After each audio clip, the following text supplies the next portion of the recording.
नमस्कार, आपके साथ मैं विजेंद्र सोलंकी। कुछ दिनों पहले एक बहुत बड़ी खबर आई थी जब माफिया के पत्थर हुए दिल को तोड़ने और ब्रज के पर्वतों को बारूदों से आजाद कराने के लिए एक संत ने अपनी जान दे दी थी। एक पर्वत जिसके लिए मान्यता है कि वहां भगवान कृष्ण गोपियों के संग क्रीड़ा किया करते थे। उन पर्वतों को लालच के बारूदों ने खोखला कर दिया था। हालांकि जैसा कि हमारे देश में होता है, जब तक जान जाती नहीं कोई चेतता नहीं। ऐसे में शायद मौत का इंतजार करते इस सिस्टम ने एक जान जाने के बाद कड़े फैसले लिए और इस क्षेत्र को खनन के लिए पूरी तरह से प्रतिबंधित कर दिया। इसके बाद तो क्या खबर खत्म हो गई, खबरों में चुप्पी हो गई, लेकिन फर्स्ट इंडिया चुप नहीं बैठा। जब तक खुद इन्वेस्टिगेट नहीं किया, खनन के पूरी तरह बंद हो जाने के लिए प्रशासन की कार्रवाई से संतुष्ट नहीं हुआ, तब तक लगातार नजर बनाए रखी और संकल्पित होकर आप तक पूरी सच्चाई पहुंचाने के लिए हमेशा सतर्क रहे। आज इसी पर आधारित हमारी खास पेशकश लौटेगा ब्रज का वैभव लाए हैं आपके लिए।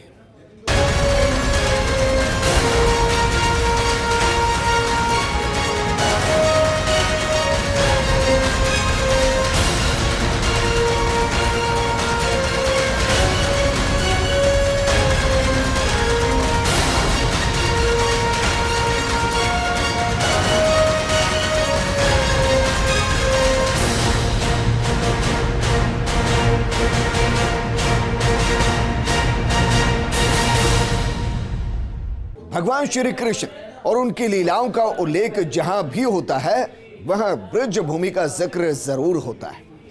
पूरी दुनिया में भगवान श्री कृष्ण के भक्त बसते हैं और श्री कृष्ण के भक्तों के लिए ब्रज भूमि देव तुल्य है, ये जगत विख्यात है। यही वजह है कि यहाँ की धार्मिक आस्था और पौराणिक संपदा को बचाने का पिछले 18 सालों से भरकस प्रयास किया गया, लेकिन इस दौरान माफियाओं की तरफ से पहाड़ों से पत्थर निकालना और उन्हें खोखला किया जाना भी लगातार जारी रहा।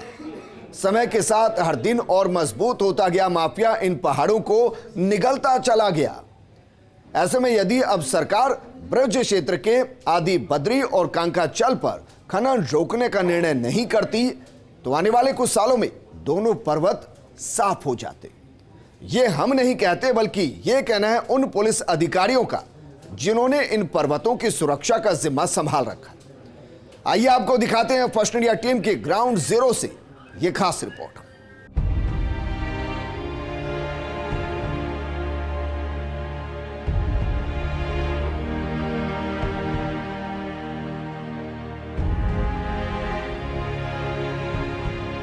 भगवान कृष्ण को पूजने वाले भक्त जिस आदि तीर्थ की 84 कोशीय परिक्रमा करते हैं, वहां लालच के बारूद ने कैसे इन पहाड़ियों को छलनी किया। आदि बद्री और कंकाचल पर्वत की ये तस्वीरें आस्था के साथ हुए खिलवाड़ को बयां कर रही है। वे पर्वत जो कभी श्री कृष्ण की लीलाओं को देखा करती थी, उन्हें कैसे माफियाओं ने खोखला किया, उसके रक्त रंजित हुई इन पहाड़ियों से गवाही देखिए। ये ब्रज क्षेत्र के आदि बद्री और कंकाचल की पहाड़ियां हैं। मान्यताओं के अनुसार ये पहाड़ियां भगवान श्री कृष्ण के अंग हैं, लेकिन पिछले कुछ समय से इन पर्वतों के हालात ये थे कि वैध लाइसेंस की आड़ में इन पर अवैध खनन का काम जोरों से चल रहा था।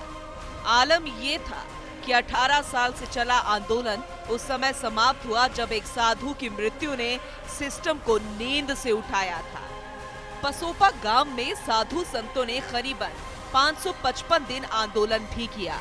साधु विजयदास बाबा ने तो सरकार को जगाने के लिए आत्मदाह कर अपने प्राणों को आहूत कर दिया। ऐसे में यदि साधु के बलिदान के बाद भी बदलाव ना आता, तो शायद सिस्टम पर ये एक और धब्बा होता। और यही वजह है कि पहले जहां पत्थरों को तोड़ने के लिए लगातार हो रहे विस्फोटों की आवाज से यहाँ रहने वाले मूक पशु अपनी बेबसी पर रो रहे थे, वहीं अब दोबारा से इन पर्वतों पर प्रकृति खिलखिलाने लग गई है। इसी का जायजा लेने पहुंचे हमारे संवाददाता सत्यनारायण शर्मा। कभी इस पावन धरा पर विस्फोटों की आवाज गूंजती थी, तो कभी यहाँ पर रहने वाले लोग उन आवाज सुनकर डरते थे। इरादा साफ था, लगातार पहाड़ों को खोदा जा रहा था उनका सीना चीरा जा रहा था। लेकिन गहलोत सरकार के एक आदेश के बाद में शायद अब इस पूरे इलाके में शांति छाई है। एक बार फिर से प्रकृति ने हंसकर खिलखिलाकर अपना रूप दिखलाया है। अगर मेरे चारों तरफ आप देखेंगे तो केवल हरियाली है, हरियाली है और हरियाली है। संतों का बात करें तो संतों ने करीबन 155 दिन से अधिक अपना आंदोलन किया। उसके बाद में जीत हासिल हुई, पुलिस की जीत हुई, सरकार की जीत हुई। लेकिन वर्तमान में स्थिति क्या है ब्रिज 84 के पहाड़ों को रोकने के लिए स्थिति हम आपको दिखाएंगे। फर्स्ट इंडिया की टीम आपको दिखाएगी कि वर्तमान में क्या है उन पहाड़ों की स्थिति। शुरुआत हम करते हैं आदि पर्वत से। तो चलिए दिखाते हैं आपको ब्रिज 84 के उन पहाड़ों का हाल जिनको सरकार देख के बोलते हैं कि हाँ खनन रुक गया, अवैध खनन नहीं है, वैध खनन नहीं है। लेकिन हकीकत क्या है हम आपको दिखाते हैं। साधु के बलिदान पर सीएम अशोक गहलोत ने दी सच्ची श्रद्धांजलि। 18 वर्ष पहले शुरू हुआ आंदोलन, साल निकल गए, सरकारें बदल गई, वादे पूरे नहीं हुए, आंदोलन चलते रहे। लेकिन इस बार मुख्यमंत्री अशोक गहलोत के सकारात्मक कदम से इस मसले का स्थायी समाधान निकल सका। करीब 18 साल तक पर्वतों को बचाने की जंग उस समय रंग लाई जब खुद मुख्यमंत्री अशोक गहलोत ने इसे समझा और आगे आकर साधु संतों के आंदोलन का स्थायी समाधान निकाला। बाबा विजयदास ने आखिर क्यों आत्मदाह किया, यह तो पुलिस के अनुसंधान से सामने आएगा। लेकिन मुख्यमंत्री अशोक गहलोत ने इस संबंध में आईएएस कुंजीलाल मीणा को प्रशासनिक जांच के आदेश दिए। वहीं दूसरी ओर सरकार की सख्ती से मौजूदा अधिकारियों ने प्रस्तावित योजनाओं को किस तरह गति दी है, उसका परिणाम इस क्षेत्र में बंद हुए खनन को देखकर निकाला जा सकता है। इधर दोनों पर्वतों को संरक्षित वन क्षेत्र घोषित करने के बाद ब्रिज क्षेत्र के निवासियों ने मुख्यमंत्री अशोक गहलोत और पुलिस के आला अधिकारियों का आभार जताया है। इतना ही नहीं, आदि बद्री मंदिर के महंत बाबा शिवराम दास और पसोपा गद्दी के महंत भूरा बाबा ने भी मुख्यमंत्री अशोक गहलोत के इस फैसले को साधु संतों के हितों में बताते हुए उनका धन्यवाद जताया है। हम खड़े हैं उस तपोभूमि पर जिसके लिए बोला जाता है कि इस मंदिर का निर्माण स्वयं भगवान ने करवाया था, आदि बद्री मंदिर।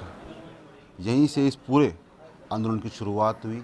आदि बद्री और कंकांचल जो पर्वत है उनको बचाने की मुहिम शुरुआत हुई और आज इस शुरुआत ने अपने अंजाम तक पहुंचाया है साधु संतों के आशीर्वाद से, इनके आंदोलन से। आदि बद्री के महंत शिवराम दादी बाबा हमारे साथ है। बाबा, वर्तमान सरकार ने आदेश दिया है कि खनन रोक दिया जाए, चाहे वो वैध हो चाहे वो अवैध हो। उसके बाद में पूरी ये जो भूमि है वो वन संरक्षण को दे दी गई है। क्या कहना चाहेंगे, सरकार ने जो कार्य किया है किस प्रकार का है? देखो, हमारा आंदोलन 155 दिन से चल रहा था, तो उसमें ये घटनाएं हुई, ये अचानक हुई। पुलिस प्रशासन, हम साधु संतों ने मिलके ही इसका वो किया, बहुत अच्छे से प्रशासन ने किया। और गहलोत जी ने ही 2009 में इसका वन क्षेत्र में किया और आज भी गहलोत साहब ने किया है। तो इससे हम सब खुशी हैं संत महात्मा कि हमारा ये सब वन रक्षित हो गया। तो यही है हमारी बात। लेकिन जो कदम उठाया बाबा विजयदास ने, हालांकि बदलाव बलिदान मांगता है, क्या मानते हो बलिदान के बाद में बदलाव हुआ है? ना, वो तो बाबा ने अचानक ही लिया। ऐसी कोई बाबा जी की ऐसी कोई मन इच्छा नहीं कि हम इसको करें। सब जो टावर पर चढ़े हुए हैं ना, तो उसमें उतारने में लगे, प्रशासन भी लगे, वो हम भी लगे। तो बाबा ने तो अचानक ही कुछ किया। और जो टाइम आती है ना, वो किसी पर नहीं रुकती है, वो तो एक बहाना होता है। उसके कारण ही इस समय उसको जाना था, तो इस वजह से वो हुआ है। तो ऐसी कोई की इच्छा नहीं कि ये हो जाए। पसोपा की नई गद्दी के जो महंत हैं दिवंगत विजयदास बाबा, उनके स्थान पर भूरा बाबा को दी गई है। बाबा, अशोक गहलोत की बात करें, जो कदम उन्होंने उठाए हैं, कैसे मानते हैं उनको आप? हम उनको ऐसे मानते हैं भैया, उनने बहुत बढ़िया काम किया है, हम उनको धन्यवाद देते हैं। हमारा पहले उनने काम किया और आज भी उनने किया। इसके ब्रिज के कारण हम बहुत दिनों से लड़ते आ रहे हैं, धर्म युद्ध करते हैं। राधा कृष्ण की तपोभूमि है, हमें इसको बहुत बचा दिया। हमारा प्रशासन ने और गहलोत जी ने इतना खुश काम किया, बड़ी जोर की बात रही। उनने इसमें जन क्या क्या कुछ दर होते, पर आज उसने सब बढ़िया कर दी। पूरा प्रशासन नीचे से ऊपर तक सब ने बड़ी सहमत की, बड़े बढ़िया काम करे। पुलिस वाले वो हमारे साथ रहे थे और सब रे आज भी रह रहे हैं और सब ने बढ़िया काम करे। और ये तो प्रशासन की और गहलोत जी की हम खूब बहुत जोर की मानते हैं, हम राजा साहब की मानते हैं, उसने हमारा सहयोग खूब किया। अगर भरतपुर पुलिस की बात करें तो अब पुलिस हमारे साथ पहले से रही और उसने ऐसा काम किया शायद आज तक कोई हमने करते नहीं देखे। इतना सहयोग किया, सब भरतपुर की जो पुलिस वाले रहते नीचे से ऊपर तारे जो अफसर रहते सब ने खूब बढ़िया सहयोग किया, हम उसको धन्यवाद देते हैं। हमारी ब्रज भूमि बच गई और सब काम है गए, ये वो जो खुशी मानते हैं हम।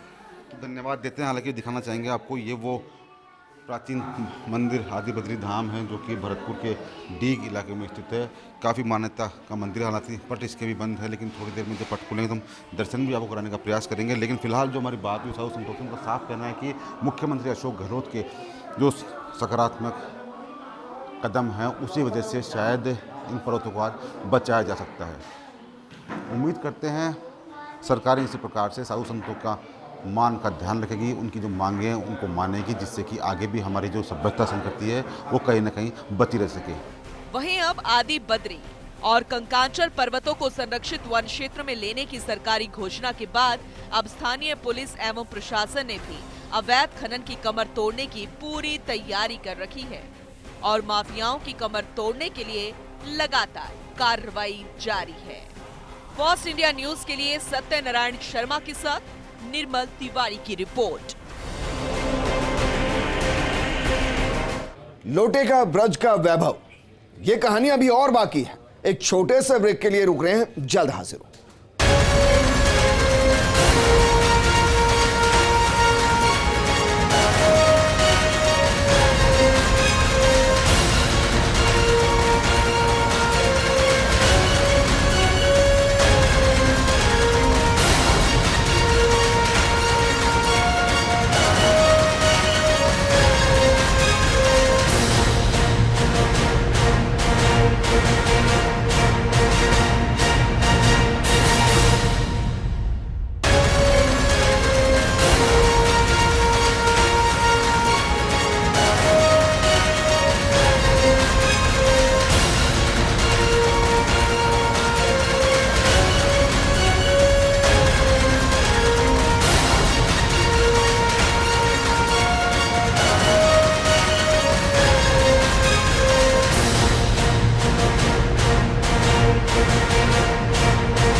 ब्रेक के बाद आपका स्वागत है।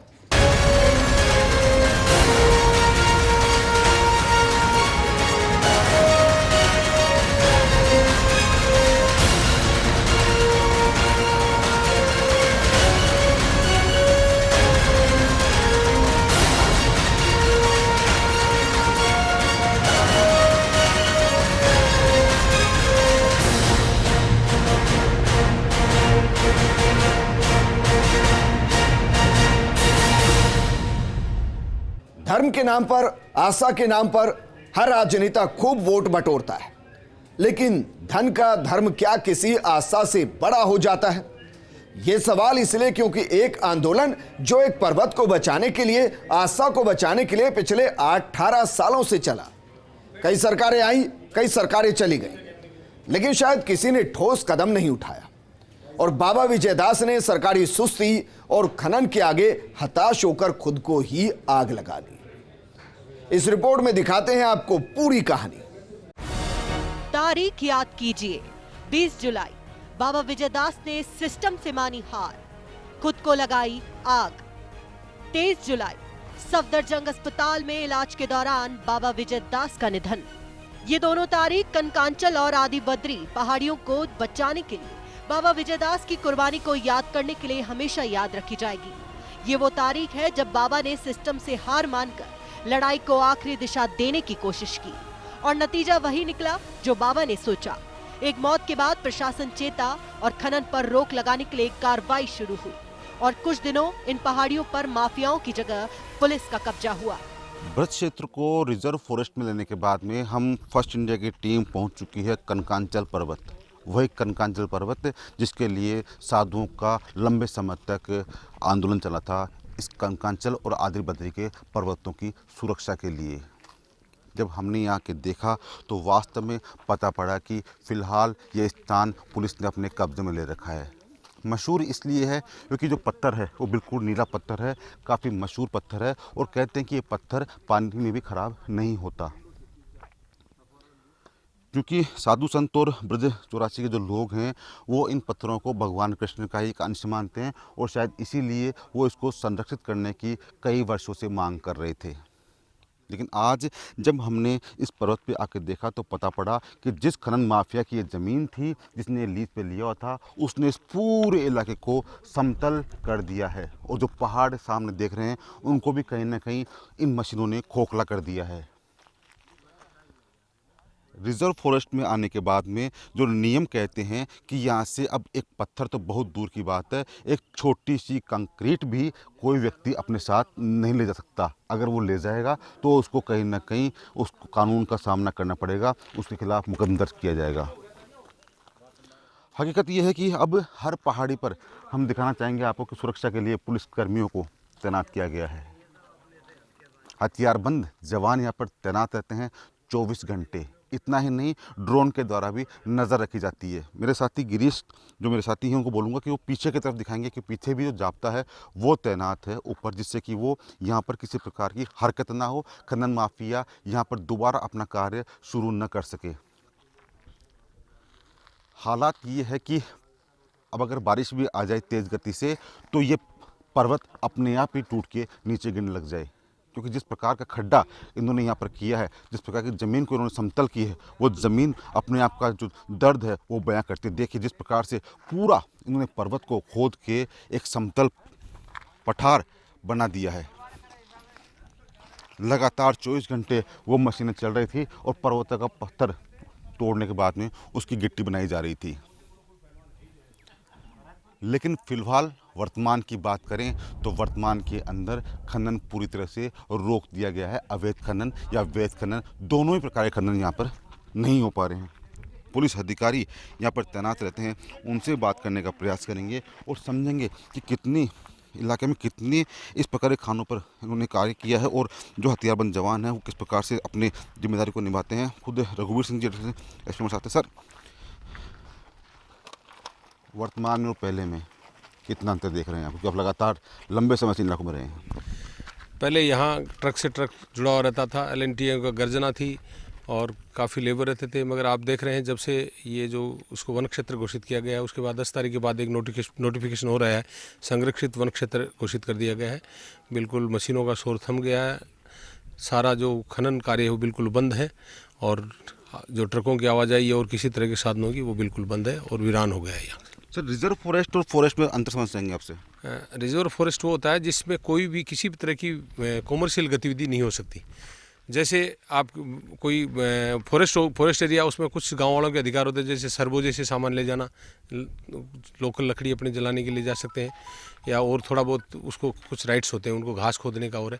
मगर रिजर्व फॉरेस्ट होता है उसमें बिल्कुल आप उसके साथ कोई छेड़छाड़ नहीं कर सकते। वो जैसी स्थिति में है वैसी स्थिति में रहेगी। जैसे कोई पेड़ गिर गया तो वो वहीं रहेगा, वहीं गल करके खाद बनेगी और कुछ नहीं होगा उसका, उसको बाहर नहीं ले जा सकते। सर, जो व्यक्ति भी यहाँ पर खनन करता था, हालांकि खनन रुक गया है पूर्णतः, चाहे वो वैध हो चाहे अवैध हो, लेकिन वर्तमान में जो उनकी मशीनें हैं, उनके जो कर्मचारी है यहाँ मौजूद है, उनके लिए किस प्रकार की कार्रवाई?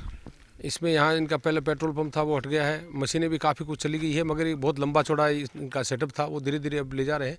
और वो जो ये कुछ लोग जो यहाँ रह रहे हैं वो उनकी सुरक्षा गार्ड के रूप में रह रहे हैं, क्योंकि काफ़ी सामान है आसपास में एरिया में गाँव है, इसलिए वो अपनी चौकीदारी के रूप में रखते हैं। वो तो जब फॉरेस्ट एरिया ही घोषित हो गया और काम बंद हो गया तो फिर यहाँ कुछ नहीं रहेगा। और दूसरा कनेक्शन काटती है कि बिजली है ही नहीं यहाँ, सारे बिजली कनेक्शन उसी दिन से काटती है कि जो क्रेशर वेस्टरों के जो भी थे वो क्रेशर वगैरह सारी बंद हो गए। इसके बावजूद भी खनन नहीं हो तो इसके लिए आपकी तरफ से कौन सी फोर्स यहाँ पर तैनात रहती है? हमने हमारे जो है सुरक्षा गार्ड लगा रखे हैं, माइनिंग विभाग ने भी लगा रखे हैं सारे, और खुद जो इस आंदोलन से संबंधित जो गांव वाले हैं उन लोगों ने वो भी बाँच रखे हुए हैं, वो भी अपने इनके साथ तीनों की सम्मिलित हमारे गश्त चलती है। और आप देख रहे हैं ये तो पत्थर तो बिना ट्रांसपोर्टेशन के तो जा ही नहीं सकता। नए अब जो आपकी ग्रीट है या जो डस्ट है वो बिना क्रेशर के नहीं, जब क्रेशर का कनेक्शन नहीं है तो वो जाने का सवाल ही नहीं है, नहीं बढ़ने का सवाल है। सर, एक सवाल पूछना चाहूँगा आपसे, जो वर्तमान में हमने देखा है यहाँ पर पर्वत के पर्वत, लेकिन वर्तमान में समतल हो गई ज़मीन, अगर क्रेशर चलती रहती, मशीन चलती रहती तो क्या हालत होती? ये 5-7 साल में बिल्कुल पहाड़ खत्म हो जाते, ये होता और क्या था। तो 5-7 साल में पहाड़ खत्म हो जाते हैं, जो भगवान कृष्ण के अंग माने जाते हैं। जो ब्रज चौरासी के लोग कहते हैं कि जो भगवान कृष्ण के अंग ये पहाड़ हैं, ये पत्थर हैं, तो अगर 5 साल तक या 6 साल जारी रहते तो पहाड़ खत्म हो जाते। दरअसल सरकार की सख्ती के बाद भरतपुर आईजी गौरव श्रीवास्तव के निर्देशन में एसपी श्याम सिंह ने कामा पहाड़ी क्षेत्र में विशेष टीमों का गठन किया, जिसमें माइंस और ट्रांसपोर्ट विभाग को भी साथ में लिया गया। जिला कलेक्टर आलोक रंजन ने भी अधिकारियों को निर्देश दिए और माफियाओं के खिलाफ छापेमारी शुरू हुई। पुलिस की टीम निगरानी के लिए ड्रोन और हथियारों से लैस होकर पहाड़ियों की तरफ कूच की। दोनों पर्वतों पर पुलिस का अतिरिक्त जाब्ता तैनात किया गया। कई किलोमीटर तक फैले इन पर्वतों पर ड्रोन के जरिए निगरानी की गई। दावे ही नहीं करते, हकीकत जानने के लिए हमने पुलिस टीम के द्वारा ड्रोन भी उड़ा के देखा कि आखिरकार कनकांचल पर्वत पर कहाँ कहाँ अवैध खनन हो रहा है या वैध खनन हो रहा है, या फिर दोनों ही खनन पुलिस ने रुकवा दिए हैं। ये ड्रोन की 2 किलोमीटर की परिधि है जहाँ पर ये ड्रोन दिखा सकेगा आपको कि कहाँ कहाँ खनन कार्य रुका हुआ है। हम साथी को बोलेंगे कि वो जहाँ आउटपुट है वहाँ जाके देखिए इसको कि किस प्रकार से ड्रोन कार्य कर रहा है और कहाँ कहाँ क्या दिखाता है।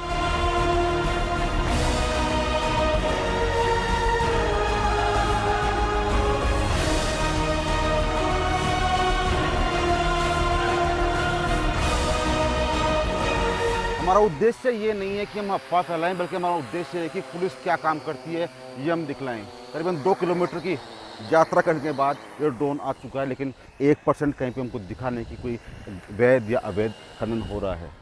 रखवाले हम नहीं हैं, रखवाले खाकी पहने ये पुलिस के जवान हैं जो दिन रात जो सरकार ने आदेश दिए उन आदेशों की पालना करवाने के लिए यहाँ पर तैनात रहते हैं।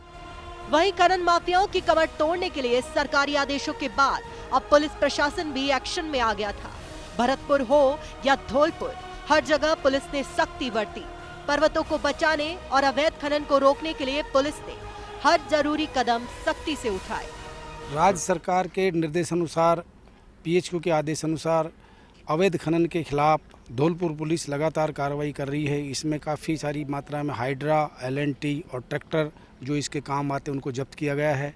अवैध स्टॉक जहाँ जहाँ थे वहाँ काफ़ी अवैध स्टॉक नष्ट किए गए हैं और लगातार उन पर कार्रवाई जारी है। मुकदमे दर्ज किए जा रहे हैं और भी निर्देशानुसार राज्य सरकार के ये कार्रवाई जारी रहेगी।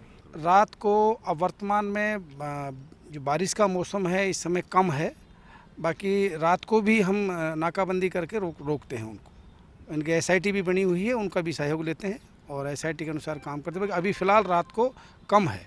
अभी इसी अभियान के तहत 15-20 मुकदमे दर्ज हुए हैं अलग अलग थानों में। वो तो एग्जैक्ट तो वहाँ से देख के ही बता पाएंगे। बाकी जहाँ जहाँ जो चंबल का किनारे किनारे जितने जो थाने लगते हैं सभी ने कार्रवाई की। ब्रिज क्षेत्र में खनन रोकने के लिए भरतपुर आईजी गौरव श्रीवास्तव ने मास्टर प्लान तैयार किया।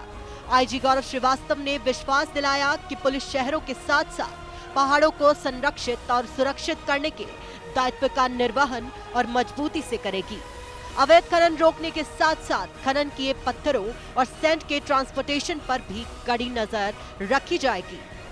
पुलिस और खनन विभाग के साथ मिलकर के जो जॉइंट एक्शन हुआ है, उस जॉइंट एक्शन में हमने 64 बड़ी कार्रवाइयाँ करी हैं, जिसमें हमने 18 मुकदमे भी दर्ज किए हैं, 12 अपराधियों को गिरफ्तार किया और इसमें बड़ी संख्या में अवैध खनन का भंडारण या परिवहन या उसमें उपयोग में लिए जाने वाले जो मशीनरी है, जो वाहन है, वो भी बड़ी संख्या में जब्त किए। इसमें 30 ट्रॉलियाँ हैं, ट्रैक्टर ट्रॉलियाँ हैं, डंपर हैं, बड़े डंपर ट्रक्स हैं, 22 मशीन हैं, कुल 59 इस प्रकार की मशीनरी और वाहन इसमें जब्त किए गए हैं। ये हमारे जॉइंट एक्शन में है। और इसी प्रकार से मैं आपको बताना चाहूँगा, केवल पुलिस ने, जहाँ पर हमें बड़ा क्लियर है कि ये खनन अवैध है क्योंकि वो संरक्षित क्षेत्र है, ऐसी जगहों पर केवल पुलिस ने अपने स्तर पर इस अवधि में कुल 45 कार्रवाइयाँ करी हैं। 45 एफआईआर्स पुलिस ने सीधे दर्ज करी हैं, जिसमें भी हमने 21 व्यक्तियों को गिरफ्तार किया है, 32 ट्रैक्टर ट्रॉली, 13 डंपर, इस प्रकार कुल 45 वाहन हमने जब्त किए हैं, जिसके अंदर अवैध खनन सामग्री भी हमने पकड़ी है। खैर, अब आईजी गौरव श्रीवास्तव ने पूर्ण रूप से विश्वास दिलाया है कि सरकार की ओर से मिले निर्देशों को निभाने और पर्वतों को बचाने के लिए हर संभव प्रयास किए जाएंगे और इन पर्वत श्रृंखलाओं पर फिर से प्राकृतिक खूबसूरती लौटेगी। ऐसे तमाम प्रयास किए जाएंगे। कहते हैं कि संतों का बलिदान कभी व्यर्थ नहीं जाता। वो ब्रज 84 जो बरसों तक खनन माफिया की चोट से छलनी होता रहा, आस्था तार तार हो गई। अब वहीं पर खनन माफिया भाग खड़ा हुआ है। एक संत के बलिदान ने सब कुछ बदल कर रख दिया है। पुलिस, वन और खान महकमा लगातार कार्रवाई कर रहा है और प्रदेश भर में खनन माफिया को उखाड़ फेंकने का एक अभियान चला रखा है। बड़ी बात यह है कि जिस तरह से ब्रज 84 में आस्था चोटिल हुई, संतों को आंदोलन करना पड़ा, वहाँ पर यह बहुत महत्वपूर्ण था कि किस तरह से वहाँ पर आस्था को दोबारा प्रतिष्ठापित किया जाएगा, किस तरह से वहाँ पर वन क्षेत्र विकसित किया जाएगा और अवैध खनन को हटाया जाएगा। लेकिन जब पुलिस ने ठान लिया, जब खान महकमा ने और वन विभाग ने ठान लिया, तो सब कुछ बदला बदला सा नजर आता है। खनन माफिया दूर दूर तक दिखाई नहीं देता और अब जिम्मेदारी इस बात की बढ़ गई है कि कैसे वहाँ पर आस्था को पुनर्प्रतिष्ठापित किया जाए और एक वन क्षेत्र को विकसित किया जाए। सहयोगी सत्यनारायण शर्मा के साथ Nirmal Tiwari, first India news, Braj 84। Special programme में फिलहाल इतना ही, लेकिन आप बने रहिए फर्स्ट इंडिया न्यूज़ के साथ, क्योंकि खबरों का सिलसिला लगातार जारी है। नमस्कार।